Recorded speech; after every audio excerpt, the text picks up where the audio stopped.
다음은 인지심리학의 이해와 응용 필수 챕터입니다. 우리는 우리의 상황에서 더 잘 보이고 더 잘 들리며 더 잘 이해 공감되어 선택하게 되는 것이 있습니다. 지금 보시는 이런 단어들 중에서 어떤 단어가 더 잘 보이시나요? 제가 볼 때는 연봉 7억, 또한 내가 디자인에 관심이 있다면 디자인이란 단어, 내가 대표자라면 업무 효율 증대, 또 내가 직원이라면 직원 복지, 이런 것들이 더 잘 보일 수 있겠네요. 내가 탈모가 있다면 탈모 방지가 잘 보일 것이고, 결혼을 앞두고 있다면 다이어트라는 단어도, 또한 해외여행이라는 단어도 잘 보일지 모릅니다. 분명히 같은 크기고 같은 서체로 작성이 되어 있는데, 또한 유사한 여백까지도 설정이 되어 있는 이 상황에서 어떤 것들이 더 눈에 잘 들어오고 또 어떤 것들은 잘 보여지지 있는지조차 알 수 없는, 인지조차 안 되는 것들이 있습니다. 이는 같은 환경이라도 내가 처한 상황과 환경에 따라 잘 보이는 단어가 정해져 있다는 것을 알 수 있는 부분입니다. 이는 본능적으로 지금 내게 필요한 것이나 아니면 현재의 생존에서 필요한 것들, 혹은 내 생존에 계속해서 도움을 주었던 익숙한 것들에 대해서 다른 이에 해당되지 않는 것보다 상대적으로 가장 잘 보이도록 신체 회로가 설계되어 있다는 것이죠.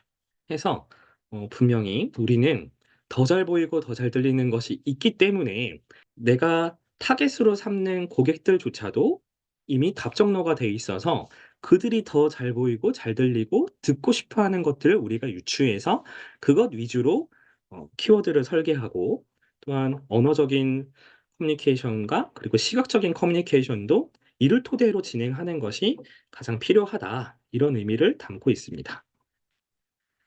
이런 인지심리학의 이해와 응용에서 좀 관심 갖고 지켜볼 것은, 보통 사람들은 관심을 어떤 것에 갖느냐 이런 것들을 잘 설명하고 있는 것이 인지심리학이라고 할 수 있는데, 생존에 있어 남기고자 하는 것, 내 씨를 남기거나 아니면 내 족적, 문화적인 족적을 남기고자 하는 니즈가 분명히 있고, 아니면 내가 지금 현 상황에서 관심을 두거나 관심을 두기에 또 필요하게 관심을 두기도 하는 것처럼 내가 지금 당장 필요한 것, 꼭 가져야만 하는 부분들, 그리고 내가 경험했던 것이나 알게 된 것, 또는 신념처럼 옳게 여기는 것, 즉 이러한 필요함과 익숙함의 적극적인 활용이 인지심리학의 응용의 핵심이라고 할 수 있습니다.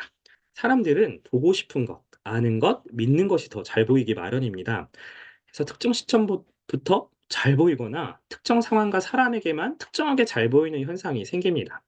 이는 본능적으로 살아남기 위해서 영구적으로 설계된 선천적인 영역과 남보다 생존 우위를 갖기 위해 적응하며 진화하도록 설계된 영역에 대한 비밀을 풀고, 이를 응용해서 적극적으로 활용하고자 하는 부분이 바로 인지심리학이라고 할 수 있습니다.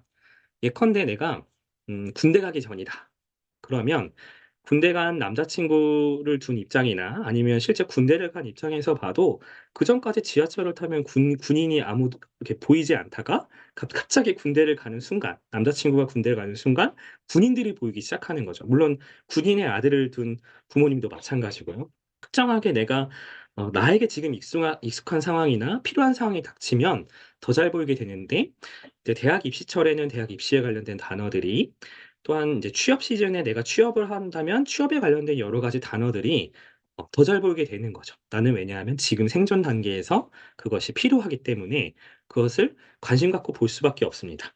이것을 각 카테고리별로 좀 쪼개 본다면 특정 제품, 특정 서비스, 특정 콘텐츠 등도 그들의 그것을 소비하는 고객들은 분명히 특정 기준을 가지고 그것을 접하고자 하는 니즈가 분명히 정해져 있고, 그것은 하나의 키워드로 축약되는 것을 알 수가 있습니다.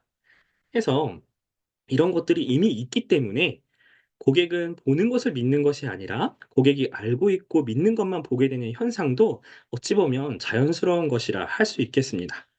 인간은 믿고 있는 대로 보게 되는 일관성을 가지고 있어서 우리의 제품, 서비스, 콘텐츠에 대해 특정 믿음을 먼저 형성해 줄 수 있다면, 이에 대한 믿음은 결국 이런 충성도 기반의 팬덤화가 가능하게 될 것이고, 우리는 이것을 적극적으로 활용할 필요가 있다는 것이죠.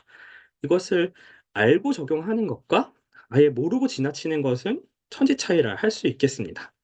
결국 이런 인지심리학이 말하고자 하는 것은 인간은 생존을 위해서 생존을 최우선으로 염두에 두고 움직인다라는 것인데 이런 선천적 본능에 의해 생겨난 필요, 원초적인 인간의 본능이나 선대부터 유전된 본능, 그리고 후천적 환경에 의해 생겨난 필요가 강하게 인제 이끌리게 되는 이런 상황들을 우리는 이해하고 내가 담당하고 있는 영역에서 충분히 활용할 필요가 있는 것이죠.